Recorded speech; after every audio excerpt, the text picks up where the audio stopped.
Bienvenue sur les Acting Good, élucubration et voyage d'une hyperémotive. Premier épisode, la révélation.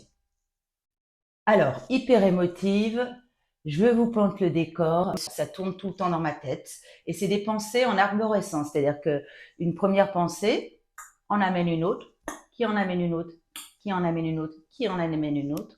Donc, on part dans des méandres complètement frappadingues. Alors, quand ce sont des pensées positives, c'est yo. Alors, l'attention, accrochez-vous, c'est bla bla bla bla bla, une énergie débordante, des idées à foison. C'est complètement pump it up. Si on part plutôt des pensées d'art, si tout se passait mal, et si, là, c'est une petite descente aux enfers. Faut se battre avec des démons, c'est assez paralysant. Voilà. Donc, la petite fille que j'étais était habitée par toutes ces élucubrations, ces sensations, et j'avoue que je me sentais tout le temps à côté de la plaque. Dans ce cas-là, qu'est-ce qu'on fait? On prend du recul, on observe, euh, on analyse, on comprend les codes sociétaux. Je les ai compris assez vite.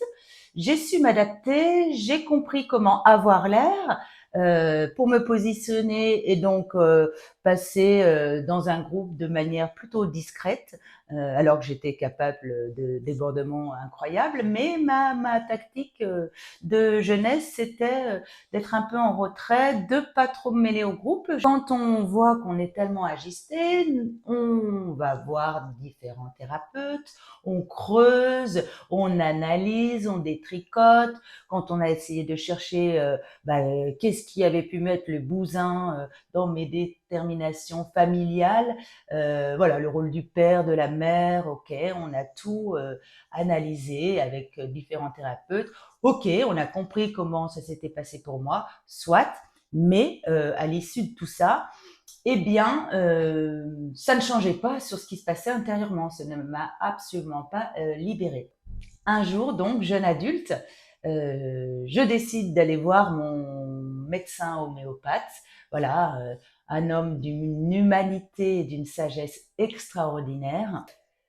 J'entre dans son cabinet, je m'assieds et je lui dis: Jacques, je n'en peux plus. Faites comme vous pouvez. Trouvez une solution. Je ne veux plus rien sentir. Je veux être un roc. Euh, voilà. Et là, il me dit: mais Léa, on ne transforme pas les orchidées en chênes. Ça résonne. Votre chemin, Léa, ce que vous avez, ce qui se passe à l'intérieur de vous, mais c'est une pépite. Lutter contre est vain. La voie de libération, c'est d'accueillir toutes ces émotions, de les accepter, de faire un câlin à la petite fille qui est en vous pour puiser toute cette dentelle d'émotions et en faire une force incroyable.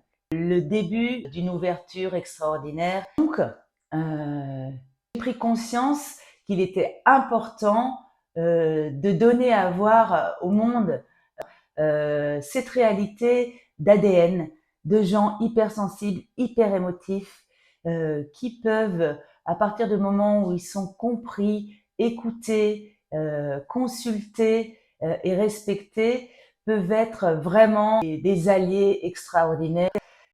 N'hésitez pas à me faire un retour sur comment ça s'est passé pour vous, euh, comment vous le vivez aujourd'hui, euh, quels sont les petits tips qui vous permettent d'être léger, légère. Euh, et je serais ravie d'échanger avec vous. C'est terminé pour ce premier épisode. On se retrouve très vite. Je peux déjà vous révéler quelques titres d'épisodes où on aura l'hyper émotif que je suis et l'amour, l'hyper émotif que je suis et la maternité, l'hyper émotif que je suis et l'ennui, ou encore l'hyper émotif que je suis et le pôle emploi, par exemple, hein, parce que ça aussi, c'est des aventures où il y a quand même de sacrées choses à dire. Je vous embrasse, les Gooders. Prenez soin de vous. et à très bientôt.